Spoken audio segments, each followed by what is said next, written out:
Hello and welcome to the Spring Office Hours podcast, episode number 46, titled Why Spring Boot. Hello, Bye-bye. everyone. My name is Dan Vega, Spring Developer Advocate at VMware, joined as always by my good friend and colleague, DaShaun Carter. Hello, DaShaun, how are you hello. doing? Wonderful, wonderful. It's a great time to be a Spring developer. Now, you say that a lot, so I'm just guessing it's always a good time to be a Spring developer, or is it just as of It late? just keeps on getting better. That's the whole thing. It just keeps on getting better. It's just That's going up this hill and never going down, the right? bottom line is it just keeps on getting better.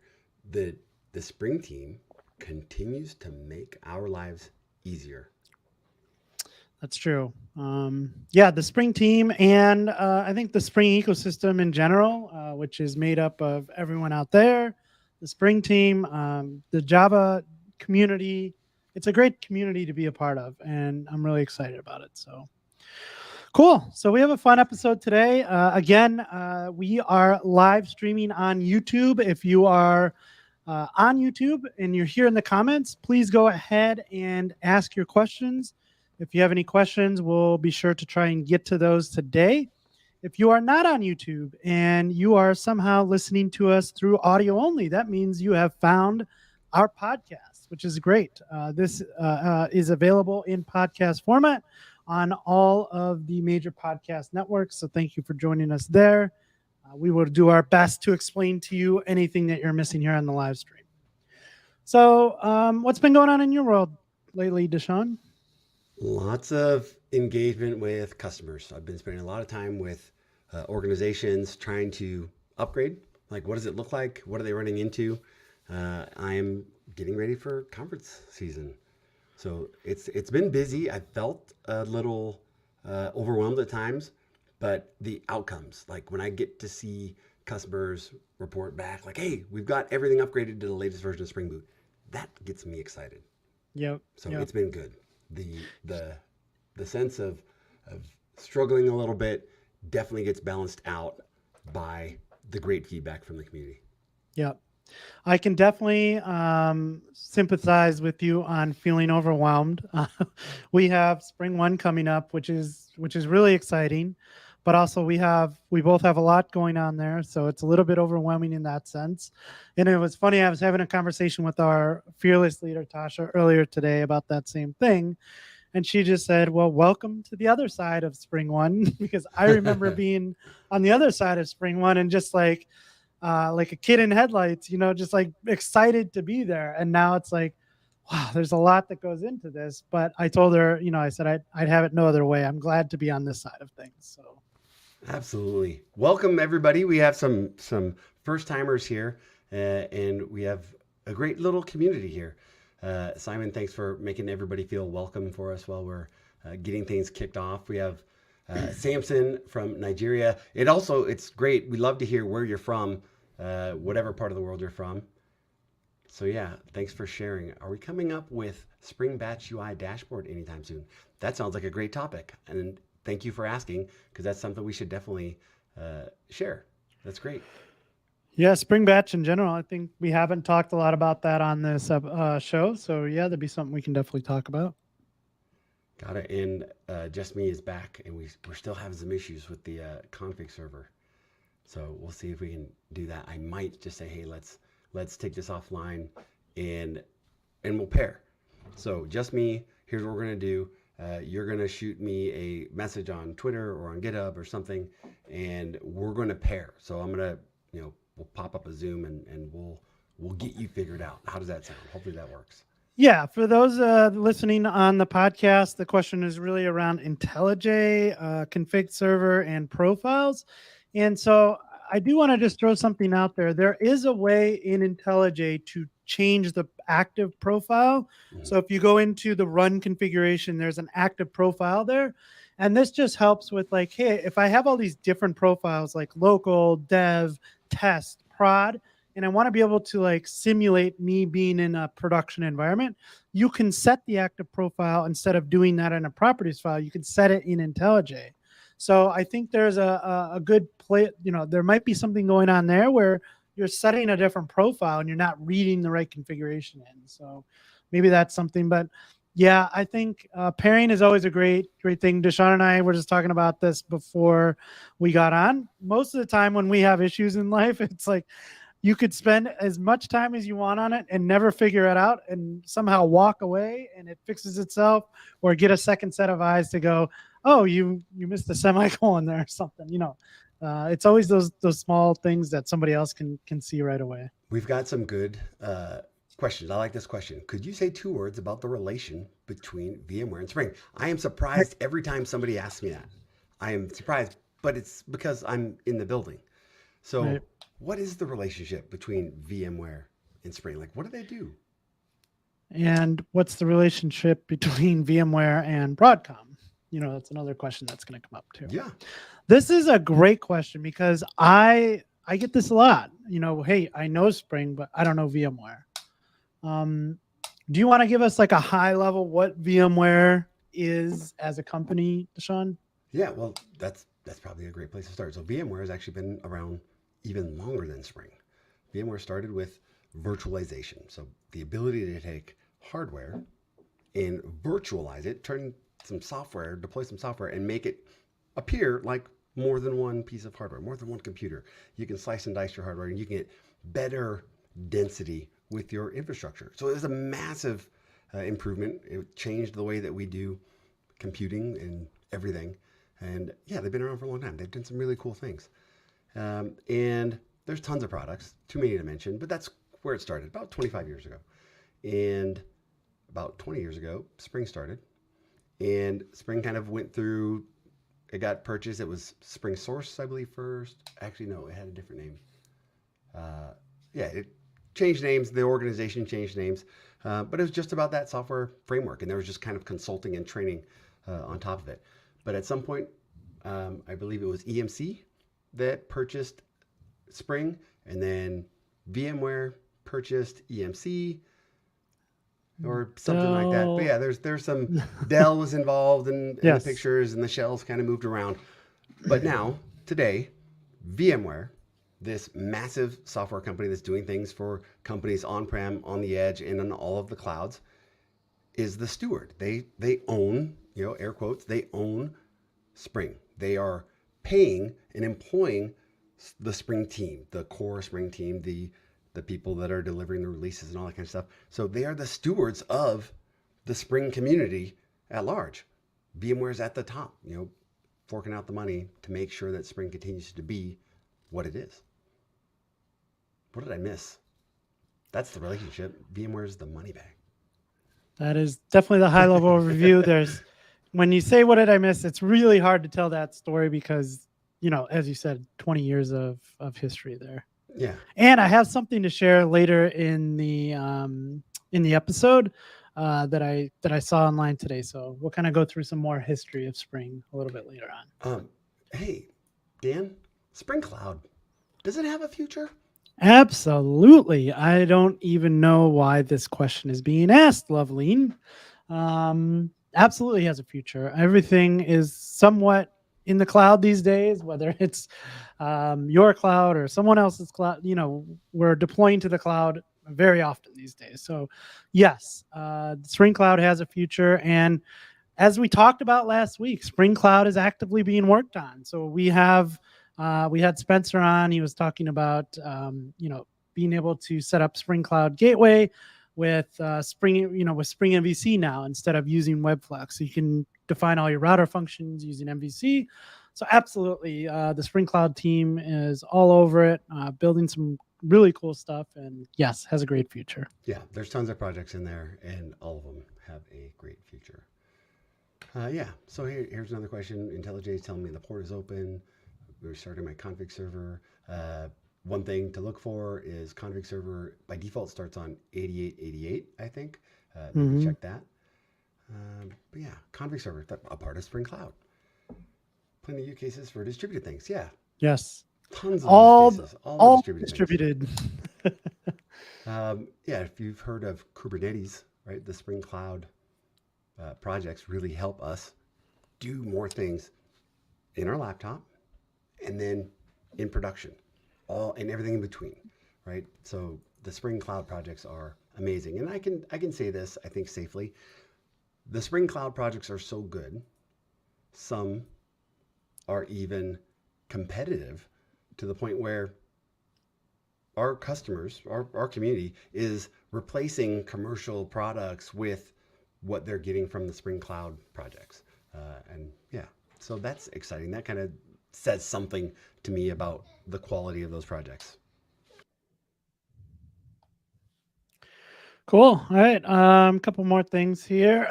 I checked lots of YouTube videos, articles, and I'm stuck. I checked almost everything. I hope you can help. Yeah, we'll see if we can't get you helped out there. Is there going to be a meet and greet at Spring One? Yes, for sure. So there's a couple things. I mean, we could have our own meet and greet, but let's get to that in just a minute. We'll answer that question when we get into the episode and start talking about Sounds good. Spring One in general. Awesome. Yeah, this is great. I love it when we start off the show where people have their questions ready to go. And I want to go back and say, like, there's no level of question that is out of bounds. Like, bring your questions. If it's anything related to spring, bring them. And if we can't answer, if it's not something that we can do right away on the show, we'll take it offline and we'll answer it. And Dan is great at creating new content, and I'll do my best if I can answer it or if it's stuck in my head.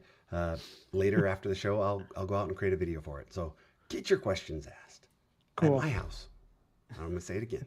You come over for dinner and you leave hungry, that's your fault. If you come to Spring office hours and you don't ask your questions, that's your fault. So bring your questions. I love it. Happy to help. I love it. Okay, so actually I just saw another question here and I just want to kind of address it. Yep. Kubernetes is kind of deprecating several Spring Cloud features, for example, Gateway and Zool. So I don't know if I agree with that. I understand where Kubernetes provides some similar functionality to some of the Spring Cloud projects, but Gateway and Zool aren't ones that I would put in that bucket. Yes, the Kubernetes Gateway API is new and it gives some options, but I don't think it replaces Spring Cloud Gateway. And where we have Zool, I think you're going to be really excited about what's coming with the new up and coming Spring Cloud Gateway web. That's going to have MVC under the covers, and it's going to allow us to do some web functions under the covers. Really exciting stuff that we only know a little bit. We've only gotten some teasers from Spencer, and yeah, but I don't think that it deprecates anything, because here's the other part. What about when you're not on Kubernetes? Like, I like to run Kubernetes on my desktop, but what about when you want to have config and discovery while you're doing development? What about when you want to have a gateway that's not on Kubernetes? The Spring Cloud projects aren't just for Kubernetes, right? They can work with tons of application service. They work with all the other ways that you've deployed things into production in the past. We've talked about it on this show. Those tools, those projects are there to make your cloud native applications better, help you get to production. Yeah, and as you said, Gateway solves a whole bunch of problems that don't necessarily need to be deployed on Kubernetes, right? Like, Spring Cloud Gateway solves so many problems that you're going to come across in development. And yeah, whether you're deploying to Kubernetes or not, that it still solves a lot of those problems. So yeah, I saw you star that one. I figured I'd tee that one up too. Aaron's talking about upgrading from a Spring project, Spring Boot, I'm assuming, 1.x. What's the best approach? And Simon jumped in and said, look, we've got this thing called Open Rewrite. There are recipes out there. So wonderful. Thank you, Simon, for jumping in and helping out. Here, we got some advice. Google Open Rewrite. Upgrade Spring Boot 3.1. That's the recipe that I like the most. I'm not sure that recipe goes all the way back to Spring Boot 1, but it's worth trying out. Definitely. Yep. And then on top of that, the Spring Boot Migrator uses Open Rewrite underneath the hood. So that's something to check out. These are great questions. And this one is a great question that feels just, for those of you that don't know, the Spring for GraphQL topic, Dan is an expert and he delivers it so well. And it's by far one of the most, it's probably the most popular requested topic from Dan from the community. So Dan, is Spring Gateway adding more features for GraphQL like stitching multiple GraphQL microservices. It's funny because DaShaun, you were right next to Spencer and I as we were walking and talking about this in Detroit. There's nothing at the moment at the gateway level, but this does seem like the appropriate place for that to go, right? So what we're talking about here is federation, right? So there's a couple ways to basically combine GraphQL APIs. Netflix does this really well with their service, and they have some federation there. Apollo does a federation. But what we're talking about here is maybe I have one entry point into my API, like a gateway, and then I have several microservices that have APIs as well. So each of those teams are responsible for their APIs, but then how can we collectively kind of pull those together? And that's what we're talking about when we talk about federation. There are different approaches to this. There's stitching, where I kind of just pull those together. Federation takes a little bit of a different approach to it. It's not just stitching. But the answer to that is no. There's no support for that right now.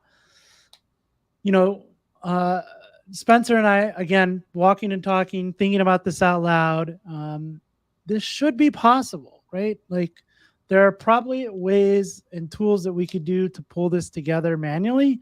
But no, there's nothing in Spring Cloud Gateway right now that does that. But stay tuned. It's on my radar. It's something I want to definitely get into. And as soon as we get past Spring 1, it's on my radar for things to take a look at. That's the bottom line, is we understand where you're coming from. GraphQL is amazing, and it's cool, and it's helping a lot of our community do better things faster. And yeah, the bottom line is it's on our radar, and we're working on it. It's just not there yet. Stay tuned. Yep. Cool. Wonderful. We're getting questions answered. Yep. We can upgrade from 2 to 3. I just don't know about 1 to 2. So we'll have to take a look at that. That's regarding the opening, right? Here's another question. Hey, I'm trying to do multi-factor authentication with time-based one-time codes. Any articles I could find? I don't know off the top of my head, but I definitely understand the question. So maybe give us a minute. Yeah, I'm not sure. So we have some backing tools that we can use. Like there's Spring Cloud Vault that has this ability to rotate passwords and recreate things. And there's also Keycloak is another open source tool that I know that we can use. But I'm not sure if they do anything about the one-time time-based passwords or credentials. So that's something that's interesting. And that's a great topic. So even though I don't have the answer for you, that's something that I'm comfortable digging into as maybe an upcoming topic in a future show. So thank you. Yeah, I haven't dug into it, but I know that Spring Authorization Server has added other grant types, and I believe that two-factor auth is one of those. I have to dig into that as well. It's, again, one of those things on my list of things to learn. You and I talk about this all the time. I feel for everyone out there when it comes to like, I need to learn this thing and this. This is literally my job, to learn these things and hopefully provide some, feedback back to you guys on what these are. The Spring ecosystem is massive. There are so many things. So definitely I understand, but maybe look into Spring Authorization Server. There might be something there. Look who just showed up. So I'm going to, Fancy, what happened to Spring? Hadios, I don't know how you say it. Hadios. We get that answered later. Hey, we're going to check it out. We'll see you at Spring 1, which is awesome. Hey, everyone just got here from Ireland. Yes. Wait, not from Ireland. Just got here. Indeed, GraphQL is amazing. And then, yeah, Simon's like, yeah, it's still active. We're doing things with Spring Hadios. What are you, and he's asking, like, tell us more. What are you running into? And then this. Tim DeBeek is here. Welcome. Nice. From the Opening Right team, Tim is here answering your questions. Yes, there is support migrations from Spring Boot 1.5 onwards. That is amazing. Thank you so much for joining. I'm smiling ear to ear. It's wonderful when we see other folks, popular, massive personalities from the community join our little humble little show here. I appreciate you being here. Thank you so much. This is wonderful. So cool. Yeah. All right.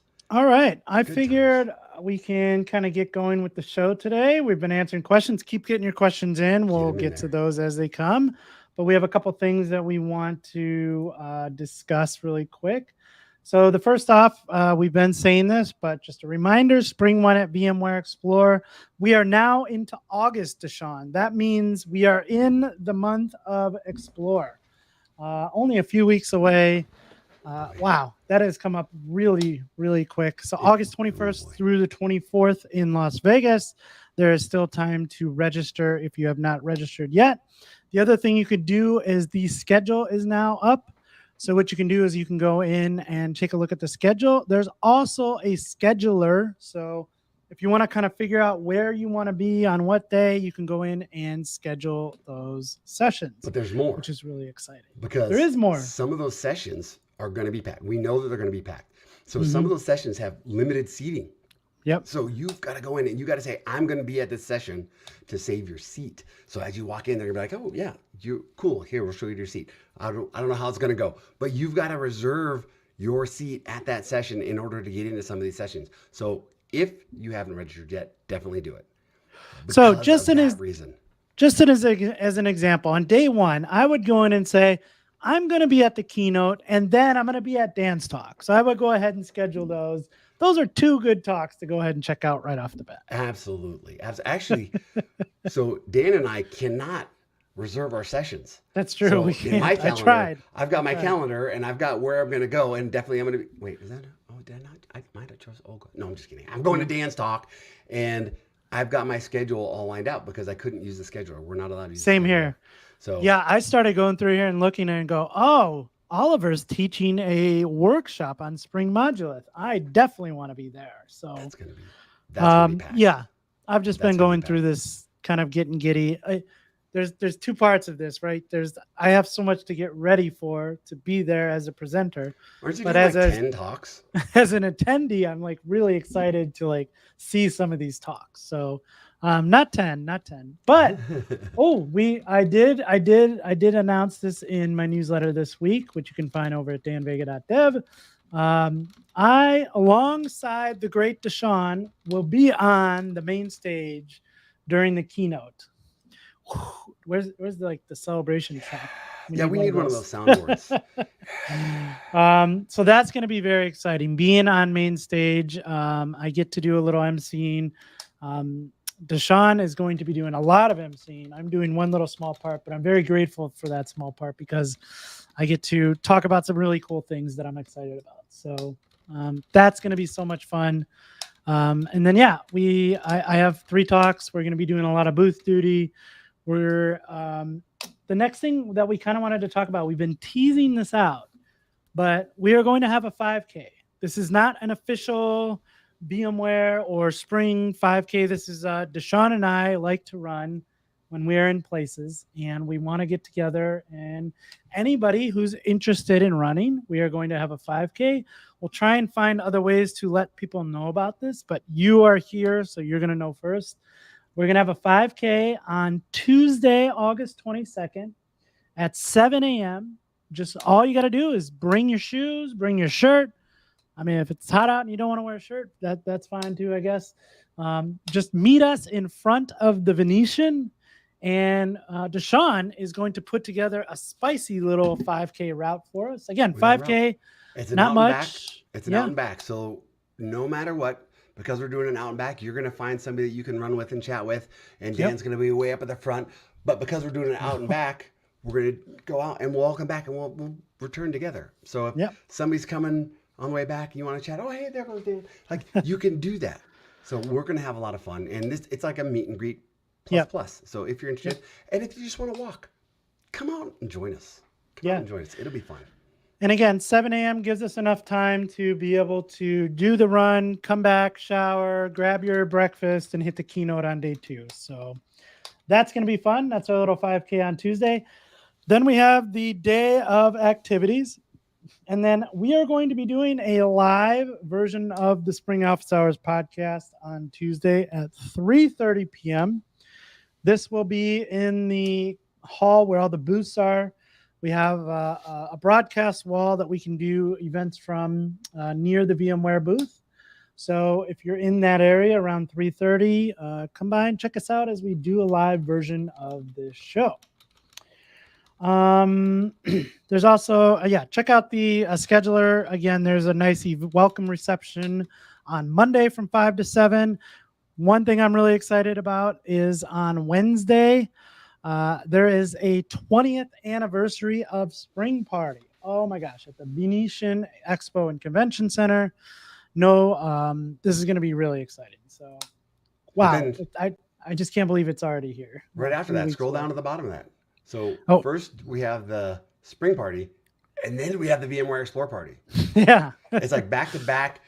That's the night to be a night. It's going to be a great night for an evening. DaShaun, I feel like I'm a little bit aging myself here, but man, 5 to 10. I don't know if I can do that. I've got stats here that say that I like to go to bed at 8. But here's the thing. 10 o'clock. 10 o'clock in Las Vegas is going to be like 1 a.m. for you, right? Yes. So it makes it even worse. Well, here's what I do. I'll go to the 20th anniversary party. I'll take a nap and then get up from like 8 to 10. And we'll figure it out. Once you're in Vegas, it's like time doesn't exist. And naps are a great idea. It's okay to take a nap in between sessions. Yep. Totally. Cool. So that's that. And then, before we get into kind of our topic for the day, I just wanted to share this link that I saw Josh Long share out today. This has to be the coolest thing I've ever seen in my whole freaking life. This is copy that link and put it in the chat. Yeah, let me go ahead and put this in. And I got to do it a little bit of justice for those of our friends here on the podcast.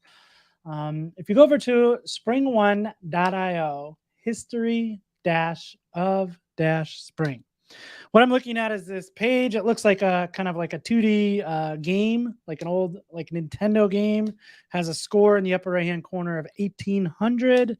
And it says the history of spring. And there's this little spring character with his eyeballs are blinking right now.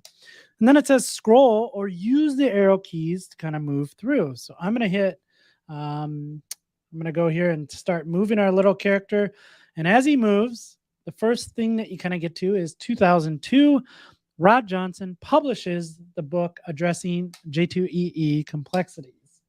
So that was all the way back in 2002. Do you remember the complexities of J2EE? I absolutely do. The story that I tell is, an organization that I worked with, they had a team that was developing EJBs.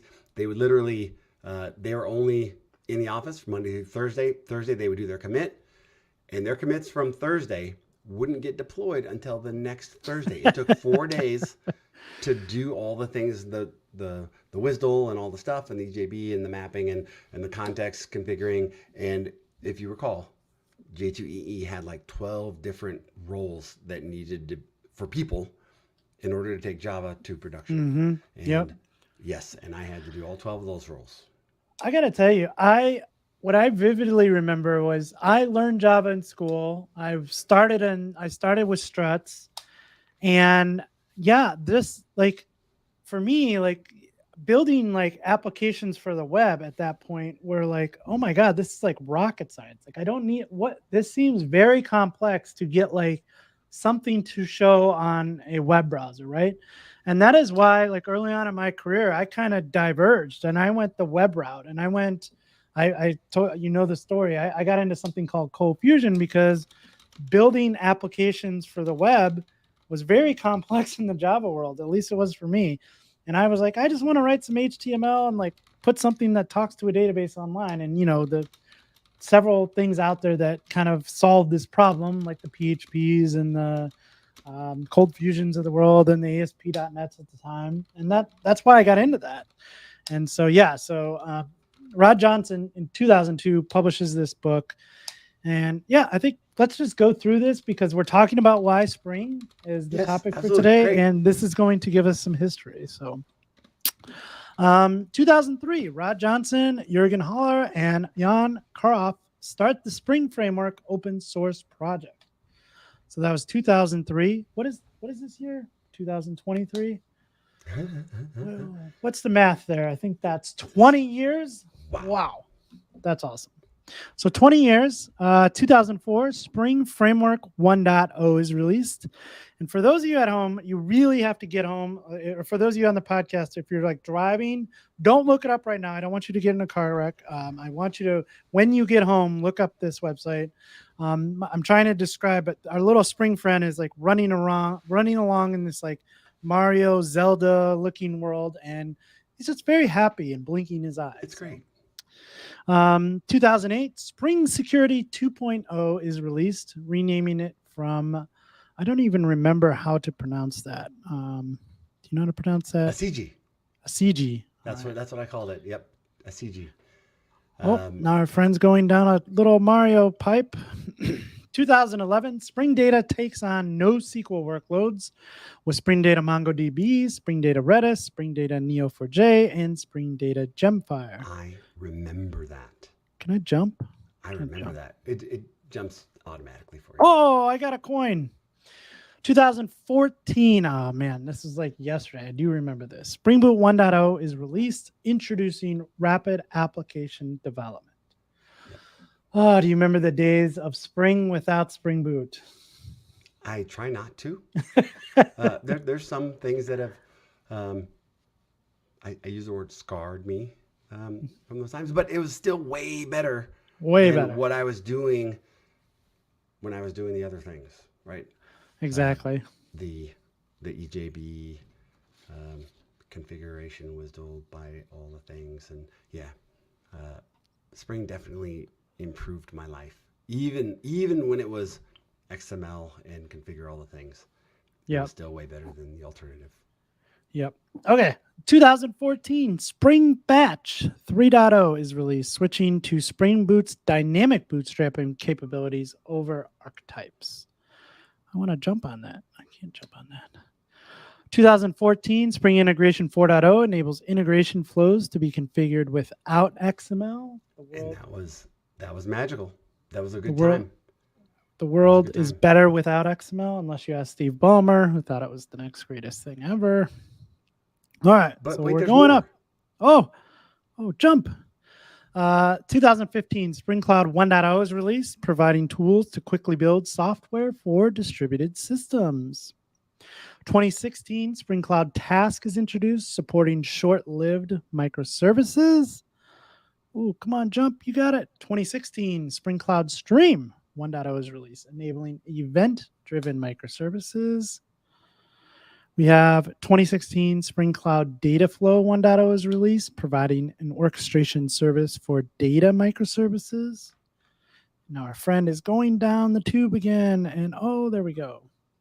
2016 Spring Cloud Dataflow for Kubernetes. 2018 Spring Cloud Skipper. I don't even know what Spring Cloud Skipper is. Discovery and lifecycle management on multiple Spring cloud Cloud platforms. Skipper. Wasn't that I'm on a boat now. Spinnaker? Wait, what was Spring Cloud maybe. Skipper? Oh, I'm on a boat. Lightweight package manager that helps manage lifecycle Spring Boot applications on multiple platforms. You know what? I need to go back and look at that. I cannot wait to come back to this website and take some screenshots and share them on Twitter or whatever we're calling Twitter these days. Yes. 2021 Spring Cloud Gateway for Kubernetes automates the deployment of an API gateway service by applying YAML configuration objects to a Kubernetes cluster. Oh man, we're getting close. 2022 Spring Boot 3 and Spring Framework 6 enable natively compiled applications to run more efficiently in environments like Kubernetes via GraalVM. Oh my gosh. For those of you on the podcast, our little hero has now picked up a sword, and he's off and running with the sword. Is he gonna save a princess? Oh, we're like, this is like very final boss vibes that I'm getting right now. Who's the final boss? Oh man. Boom. Thank you, Spring. Congratulations on 20 years of innovation. Celebrate with us at Spring One. Absolutely. Push button B to continue your quest. All right, let's go. And button B's got to take you to the registration. I did not. I thought I did. Oh, there we go. And yes, that takes you over to spring1.io and says, hey, you can go ahead and register here. I love that. kudos to whoever put this together. I'm going to find out who put this together and give them some more recognition because this is just awesome. That's got to be a high score, right? Yeah, definitely. It's got to be a high score. But what that did remind me, we had a question earlier around Spring Batch UI dashboard. And I just want to clarify, I think that's Spring Cloud Dataflow UI. We've got a package around Spring Cloud Dataflow UI. And I hope that's what you're talking about. But yeah. Cool. So this is great. We got good stuff. There's lots of things happening. Somebody said, hey, I pressed the space bar and finished the game. Lewis says, Dan, I saw your video on using the Spring HTTP client interface for API calls. I tried sending a multi-port file to a service using the post exchange. Been battling a no writer for multi-port error for 4 weeks now. Literally just found out today that support for multi-port was added to the HTTP client interface in Spring Boot 3.2.x. Can't wait for, you know what? You don't have to wait. Lewis, you don't have to wait for Spring Boot 3.0. You can go and use, I believe we got an There's M1 a milestone. There's a milestone one up there. So go give it a try. Spin, see how it works. Give us feedback. Give the team feedback. We want to know if it's working for you. Go take it for a spin now. Don't wait for the GA. It's funny, as you were reading that question, I was like, man, I swear I've heard that was being worked on somewhere. So thank you, Lewis. Thanks, Dan. I had to maintain those struts applications in 2018. I've got a friend that hopefully they weren't mine for struts. So yeah. No, but I was struts in 2002, so very different. Yes. Love this animation. Pretty awesome. I played it slowly now. You mentioned struts. I did work with that. Man, those XMLs. Absolutely. And Spring 2.5.6 was such a huge milestone. Why 2.5.6? What came in 2.5.6? Yeah, I remember going over like 2.4. 2.4 was a big one too. But there's been many Boot 2.4. Many milestones along the way that were definitely like deserving of more fanfare than a minor release update. There's been many of those over the 20 years that we've been doing this. Yep. The princess is in another castle. Just don't forget to add the milestone repository. Use it. Oh, that was the start of annotations. Got it. Gotcha. Right, good stuff. See, we got a great community here. Thanks again for being here with us. So we're kind of talking about it already, but the topic at hand today is why Spring Boot, maybe why Spring in general. We just looked at like a history of Spring. So I know that you've been involved in a lot of conversations lately, DaShaun, on this very topic. Yeah. Do you want to kind of kick us off on what's going on? So here's I think what's the driver here, the catalyst is Spring Framework 6 and Spring Boot 3. All the things that we've got now that we didn't have before, all the value that you can get out of now you can upgrade to we're rebasing to Java 17. Spring or Java 21 is right around the corner. And I think it's just kind of a perfect storm of there's just so much value to be gained that a lot of our community is making the change. They see, oh, well, I can do all these cool things with Spring Boot. We're using Spring over here, but we haven't really jumped into Spring Boot. Why? Why should I use Spring Boot? Well, one, we've got these great questions already just in what we had in the show. Like the questions that we're asking aren't how do I serve up a web page using Java servlets? No, like there's a bunch of really kind of low level things that Spring Boot takes care of. Spring Cloud takes care of. So we're just talking about kind of projects and how these projects combine to deliver enterprise grade applications. So that's a great reason, making it a little bit easier. But then it feels like it wasn't that long ago where I was deploying a bunch of WAR files to Tomcats or to other middleware. And all of the problems that I ran into, right? How if you're going to deliver 5 different applications, 5 different WAR files to Tomcat, do you deliver it to one Tomcat? Do you deliver one per Tomcat so that you can set some different configurations? What do you do? Like, right? There's so many more decisions to make. I spoke with an organization, I don't know if it was yesterday or the week before, where they were already in this model of it's really just one application per external Tomcat anyways. So why have the external Tomcat? So they're asking like, hey, like what would we miss if we went, and I got to see configurations. What would we miss if we went from this external Tomcat that somebody else is managing to an embedded Tomcat? So that when you deliver that jar file or that container, everything's just there. Everything's configured specifically for that app. What would you miss? And there's not a whole lot. So this is another reason like Spring Boot, and it's more than just the embedded Tomcat. It's the configuration, the auto configuration. When you're plugging these dependencies in, you get a bunch of sane defaults out of the box. And that's amazing, right? We've all like, oh, hey, how do I get this? And in the getting started, yeah, here's a chunk of configurations that you need to plug in order to get something to work, in order to get that first hello world. What we get to do, not just, we've been doing this for now 10 years with Spring Boot, is we just add a dependency and we get some sane defaults. If we add a config server, we get some sane defaults. We know there's defaults, and the rest of the Spring ecosystem knows about those defaults. So we can literally go from 0 to production ready pretty quickly. So that's another thing. But then again, there's just this pain, all these things that I've got, all this baggage that I'm bringing to the therapy session. Again, thank you. The dependency management, right? Like, oh, which version of this am I going to use? Which version of that? Oh, this version isn't compatible with that version, and I can't use these. What's the magic combination that's going to make these things that I need work?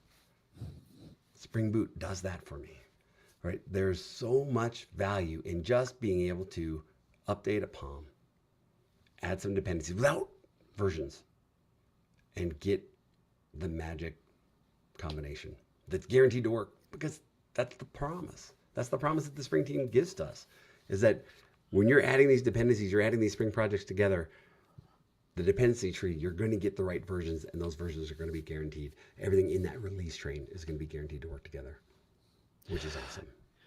Yeah, I don't think I have a concrete example, but I do remember, like, let's just go back maybe 10 years. So around the time Spring Boot came out, 2013, 2014, I vividly remember being a Java developer, and Spring, I did some Grails, some Groovy, and just being in the Java ecosystem, even 10 years ago, I remember like it being not a like very developer friendly cycle, right? Like I remember like the IDEs weren't as good, the language wasn't as good, frameworks maybe not as good, and it's like, hey, I just need to like stand up this web app, and like you had to go through a bunch of hoops to get that off the ground.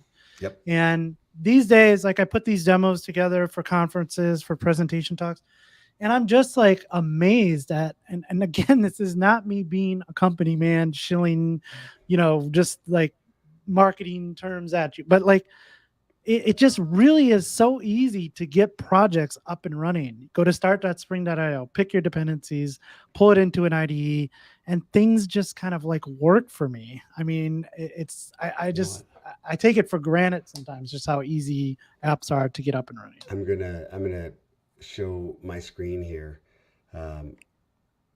because some of the things that we've been talking about kind of resonate. I went and looked at the Spring Boot 3.1.2 release that came out a week or two ago, recently. So let me add this, and let's just take a look.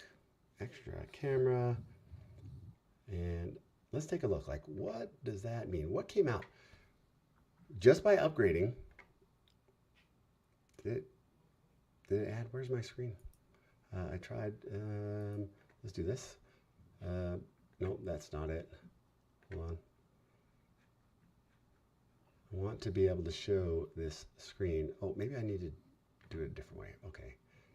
I might not be able to do that the way that I expected. Let me try it for you. Yeah, I want to show that. There, that'll do. All right, switch those around. There's the release. We already talked about Spring Hadios. It's right there. Like, it is being maintained. It is the new version of Spring Hadios, which we had a question earlier. It's there. It's in this new release. All you've got to do is upgrade your POM in order to get it. Plus, we talked about, there's another one, Spring Integration we just saw, Spring GraphQL. Like, all I've got to do is upgrade my parent POM, and I get the versions of those other projects. I get them included, and they're guaranteed to be compatible. So just that's one of those things that I am just I'm a massive fan.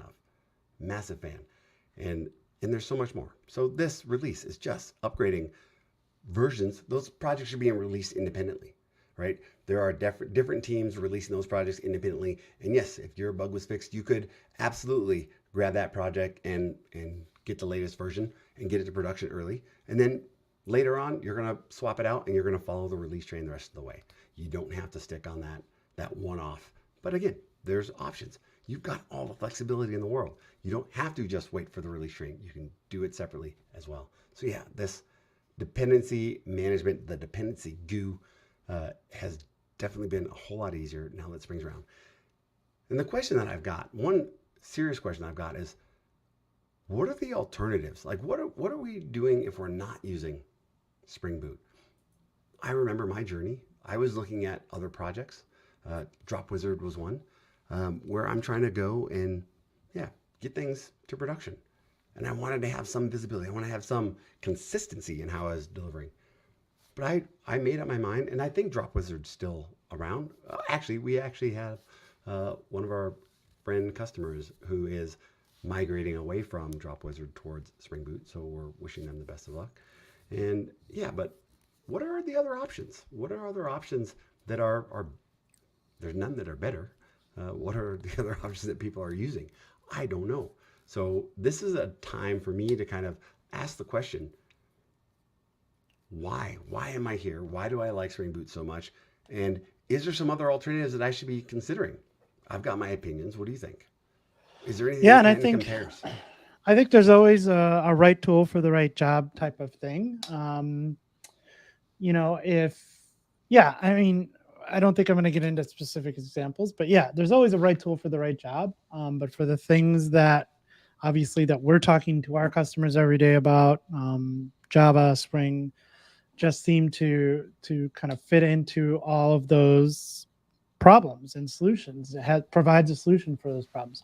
I think one of the biggest things too is as many solutions that come out, at least from the Java ecosystem standpoint, it's really hard to find another language that has the community, the number of developers, the longevity that the Java ecosystem has. And I mean, that really holds a lot of weight. It is not easy to train developers on the hottest new thing out there if it's not going to be around for a while. And obviously, Java has been told that it was going to die at least 10 times over the last 25 years or so, but here we are, still standing, at least 10. Yeah. One of the other things, there are tons of other Java frameworks out there. And one of the things that I've noticed is that a lot of those other Java frameworks are doing like one little thing a little bit different that might be easier for this use case and this pattern, but they are still compatible and they're still using and leveraging the Spring ecosystem for a lot of their functionality, a lot of their stuff. So there's always this like, oh, here's how you bring in this Spring project. Here's how you bring in this Spring project. So I've definitely seen that, and I don't really, I feel really comfortable with the decisions that I've made and the things I'm taking to production right now.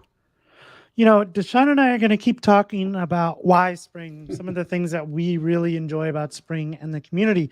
We'd also love to hear from you. Why are you a Spring developer? What is it about Spring, Java, Kotlin, Groovy? What is it about this community? What is it about this project? What do you enjoy about being a Spring developer? Let us know. Whether it's here on the live stream, if you're listening later on the podcast, feel free to reach out to us at DaShaun on, I guess, the thing formerly known as Twitter, at the real Dan Vega on x.com, whatever it is. Please go ahead and reach out to us. Let us know.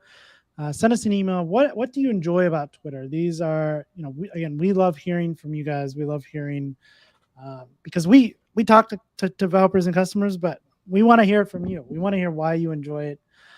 So that we can spread the good word about what you are enjoying about being a Spring developer.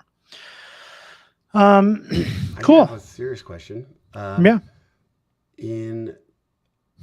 believe, I don't know what version, I apologize, but recently Java added like an HTTP server.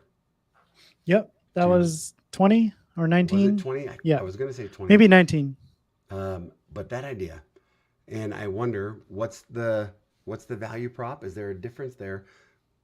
Maybe that's something I should be investigating instead of doing like an embedded Tomcat or an embedded a Netty or something. Like maybe when do I get the option to pull in the the JVMs or the JDKs HTTP server? That's something that's kind of been on my head, and I haven't explored it, but I think now's the time. It's not really a full. I could be wrong about this because I haven't done a ton with it, but at least from what I remember and what I've heard, um, at least in some of the examples that I've seen, I believe it's pretty limited by choice, right? Like it's not going to be a full blown HTTP server, but it can handle GET requests, post requests, whatever it wants to do. If you just need something to kind of spin up and use, Oh, but Kadar, thank you for this response. He says that HTTP server is for static files, as far as I know. I assumed that HTTP server allowed me to do servlet. it's really meant for like local Got it. development. Just hey, I need to like you know Okay. proof of Well, good. concept type of Yeah. things. At least that's what at least that's what I've Yeah. heard. These So. are the community is answering, and yeah, that seems to be the consensus. So great. So fantastic. But still, great little tool. Check it out. Yeah. While we're talking about this, we do have some questions I started in here that I figured we can get to real quick. Yeah. Hello. When do you not recommend Spring over GraalVM, especially with microservices and cloud native? Oh man, I have a really, really good slide on this. Let me go ahead and pull this up. I put together a slide based on so there was like an original graphic by the AOT team who did a lot of work on this, and I really just kind of retrofitted it for kind of like a presentation that I was doing. While he's finding that, I'm going to share my opinion. It's worth validating your assumptions. So don't go in saying, "Oh, well, this is this kind of workload," and Dan said it's going to be better on AOT or it's not going to be better. Validate it yourself. And I'm going to go one step further. For your local development, I'm a big fan, and I haven't found a reason not to do it this way. Deliver AOT native images in containers to your developers. They are smaller containers. They're going to start up fast, which allows your developers to do native images, serverless, scale to zero types of behavior we've talked about on the show before. But yeah, it's worth investigating every single workload that you take to production and doing your own analysis on whether, hey, yes or no. But Dan, all right, so yeah, I put this slide together in a talk that I've been doing lately on Spring Boot 3, and basically it's a use case for native images. So we have kind of three buckets that I'll put this into. One where the JVM is likely better, two where you should really assess, and three, here's a recommended approach. So I'll start with the recommended approach. Like, when is it a good idea to build a native image? So the idea behind native images too is that we're ultimately creating something that's smaller. It's going to use less resources when it comes to like memory and CPU. So if you're on a box or something that has very few resources, hey, this is a great use case for that because it's going to use less resources. The biggest one that you'll hear of is, definitely in the cloud, scale to zero, function as a service. So if you have a service that just needs to start up, take some requests, and then go away, and it doesn't take a lot of traffic, that is a great use case for something like a native image. One thing that DaShaun and I have been doing a lot this year is using Spring Shell to build out CLI applications. So, hey, I need to build this tool for my local machine that, instead of using another programming language, I can use Java and Spring, the things that I'm used to. I can build out these CLI tools and then go ahead and create a native image. So now it runs natively on like my Mac OS machine, and it starts up real fast and uses less memory. Again, those are really great scenarios for when you should use it. But again, even in that recommended bucket, as DaShaun said, you would want to go ahead and assess this yourself. In the assess bucket, I have things like microservices, container image distribution, Kubernetes, back office. These are things you're going to want to test out and see if that makes sense for you and your organization. Where you may not want to build a native image is where the JVM is likely better. Because again, we didn't come up with this idea that like, hey, we need to build native images for everything because the JVM is no good. And that's not the case. The JVM is really good at certain workloads. It knows how to optimize in those scenarios. So if you are getting high traffic to your application, you're getting large throughput, the JVM is likely better. If you have huge amounts of copious of memory and CPU, and you're just like, I love to burn money and just throw more memory at it, great. That is a good scenario. If you're doing frequent deployments, you have a huge monolithic application, and so on. So those are kind of the buckets that I put them in. DaShaun, do you think I'm kind of missing anything there, or Well, do you I'm like curious. Mohammed says that, yeah, he's tried it and he did some benchmarks, but still feel there's some showstoppers, especially in production. So if you've already done your assessment and your workloads aren't working, then that's okay. Move on. Don't spend too much time trying to make a native image outperform what you're doing on the JVM. I think that's kind of the bottom line. Is some use cases are good and some are not. Do your own assessment if you've got questions. But now I'm curious. I want to hear like what kind of showstoppers you ran into, because that's what this is all about. If you're running into problems, maybe we can help. Cool. All right. Another question along these same lines from Dimitri. Dan, do you have a video on AWS Lambda and Spring Boot AOT crawl VM? I don't. And the reason I don't in this particular scenario is I believe I tried it and I had an issue, but this was before Spring Boot 3.0 came out. So we could probably get that working now. But the reason I haven't is AWS Lambda has a service called SnapStart, which is similar to Crack, which is the coordinated restore at checkpoint. But basically what it does is it takes a snap of your entire runtime, including the JVM, and it loads that into memory. And then instead of having to like start up from a cold start scenario, start up an entire runtime environment, it can restore from that checkpoint.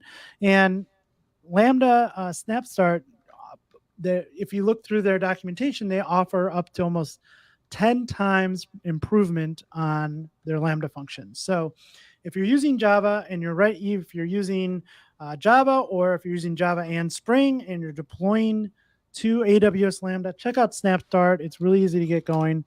But as soon as I have some time, I will see if I can get that working and see if there's a huge difference. I don't know. I'm just talking out loud here at this point, DaShaun, but I don't believe you're going to get a huge gain between something like, SnapStart and native image, right? Like, it depends. Obviously, both of those compared to just a cold start JVM, huge leaps and bounds. Mm-hmm. I don't know that those two are going to get a huge, but yeah, it depends. Yep.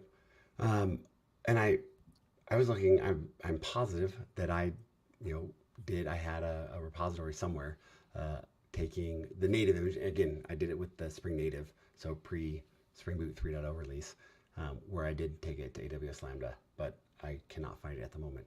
But I'm happy to circle back. Like, if that's something you're interested in taking a look at, Dimitri, we want to help. And if you're going to Spring 1, there's going to be a lot of topics, a lot of content around what we can do with AOT and what we can do with things like coordinated restore checkpoint. Cool.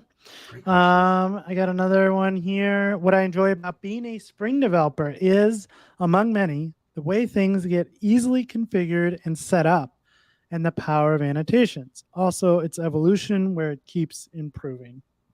Could not agree more. Yep. I think I was going to mention this earlier for me, but like, why Spring? And it comes back to, it takes, again, we know it's convention over configuration, but I can still go ahead and configure things. But for me, it takes away the details of building these types of application, takes those away, abstracts those away, does that for me. I can always change things later. and really lets me focus on building what I'm trying to build instead of all the low level plumbing and infrastructure. Like, I don't want to focus on that. I'm sure there are some people who do, but like, I like to I like to build things that people use, and so I don't want all that stuff to get in the way of doing that. So yeah, that for me is right along the same lines of why I love Spring. Mhm. Um, Another comment here: build time didn't make me happy. Tried it on both Linux and Mac.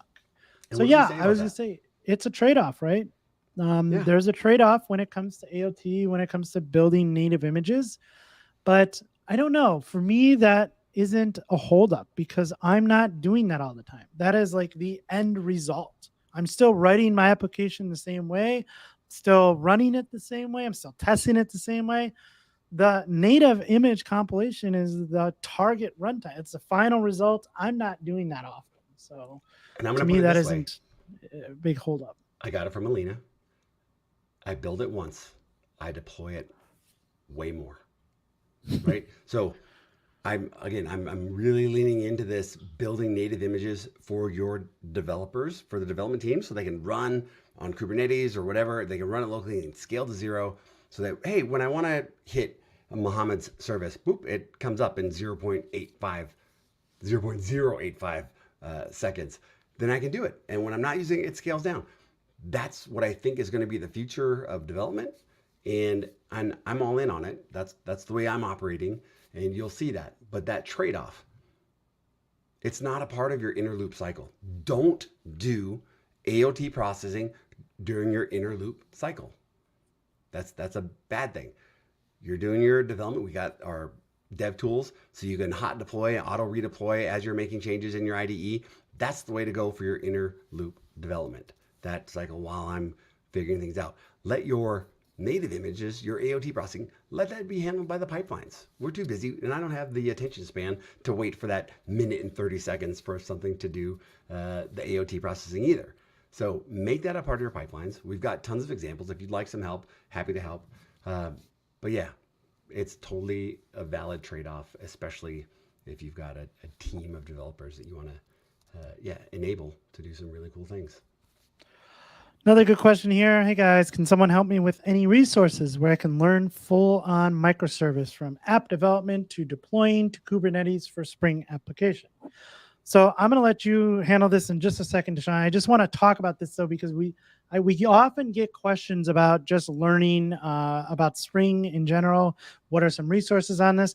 I really think we should put together a show on this topic, resources for learning Spring in general. Maybe we can dive into some of the more niche things like microservices and Kubernetes and such. But I think we should get this on the schedule for a show that we can do because I think that's very relevant to everyone.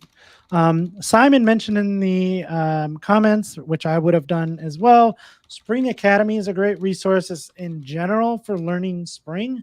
I don't know if there's too much microservice and Kubernetes stuff there, but DaShaun, if I was interested in building microservices, deploying to Kubernetes, where is a good place to start? Where can I look at first? I think the Tanzu Developer Center has a lot of great options. They, from putting Kubernetes on your laptop to deploying Spring Boot. There's tons of options there. So that's probably where I would start. But as far as like the app development, I might combine Spring.Academy and the Tanzu Developer Center. Those are probably my two main resources. Yeah, and if you're heading to Spring One, Craig Walls is doing a talk on Kubernetes in Spring. Again, I mentioned this before. One of those talks that have just kind of stuck with me on like, oh, okay, that makes sense. Now I kind of understand it. So go ahead and check out that talk if you're going to be at Spring One. I'm keeping everybody keep me honest of some upcoming show ideas. We talked about Spring Boot, AOT on AWS Lambda, the resources for learning Spring, Spring Cloud Dataflow UI. There were some other things that we commented on that maybe we ought to do something. So I think this is a good time because we are getting close to wrapping up, but I think we can kind of talk about this. We do have plans for the next like 4 episodes. So next week I am out. I am on vacation next week. DaShaun will be either solo or with a special guest. So he will go ahead and set the topic for next week. Then after that, as soon as I get home, DaShaun is going to the same place I just was in Florida for his vacation. We did not plan this. Obviously, we would have planned it. I'm a follower. I wanted to be there at the same time, and I just couldn't make it happen. If we would have planned it, we would definitely be there at the same time. So DaShaun leaves for vacation. So that next week, I will either be solo or with a special guest and a nice topic. And then 3 weeks from today, we are going to be in Vegas live. That's going to be interesting. So, please get us topics that you're interested in seeing on the show, and we'd be happy to do this. I was just going to bring this comment up because I've heard this a number of times. It's not the first time I've heard this. Maybe create a video on how to use Spring documentation. And I think, I think that could be rolled into like the resources discussion as well, because hey, one of the main resources for learning Spring is the documentation, but where do I find all this stuff? How do I navigate it? That's definitely a great topic to go into. Not the first time I've heard that. Has been talking a lot about like it's a great way to contribute. If you're looking to be a contributor, you want to help out the Spring ecosystem. The documentation, the things that we're doing around the documentation, like we're moving all of these projects documentation into a project called Antora. And there's tons of opportunity to help out there. But yes, that's a great show, resources for learning Spring. And like maybe we go in and just answer a few questions that people might have. Great idea. Awesome. Oh, look at this. And just like right on time. Hi, guys. Been seeing a lot of HTMX and Timely floating around. Anything around that? Well, yeah. Our good friend Thomas. Thomas has a whole project that he's been doing around HTMX and Timeleaf. So maybe we have Thomas come back. I don't have the link to his project. I'll see if I can catch it real quick.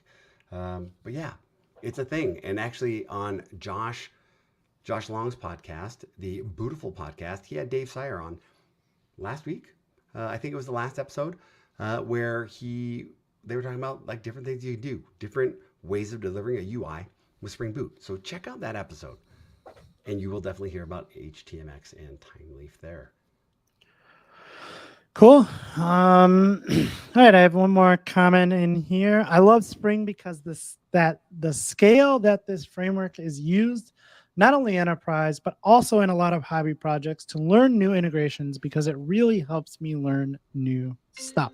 Yes. And I apologize for this. Completely agree. And I think, that is one of the things, like when people tell me they want to learn Spring, where to start? I said, it's kind of a loaded question because Spring can do so many things. You can build a hobby project. You can work for a Fortune 50 company and use this at scale. So, and everything in between. So, yeah, agree. I love deploying Spring to Raspberry Pis. So exactly.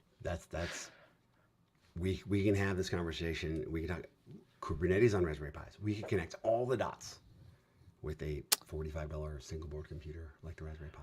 Cool. While you're jotting down some notes, not to like take everybody's time up here, but I think, maybe after Spring 1, having Craig on and talking about Spring on Kubernetes, that would be a good show as well, because I believe there's a lot of our audience out there that may hear the word Kubernetes and go, that's scary. I'm going to run away. That's somebody else's responsibility.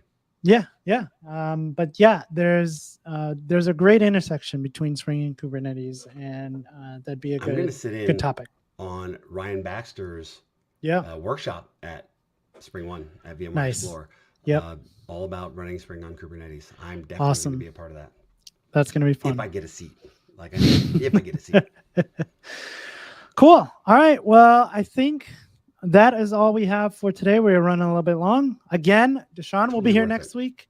I will be here in 2 weeks, and then we will both be together live in Las Vegas for Spring 1. Really looking forward to seeing a lot of you there.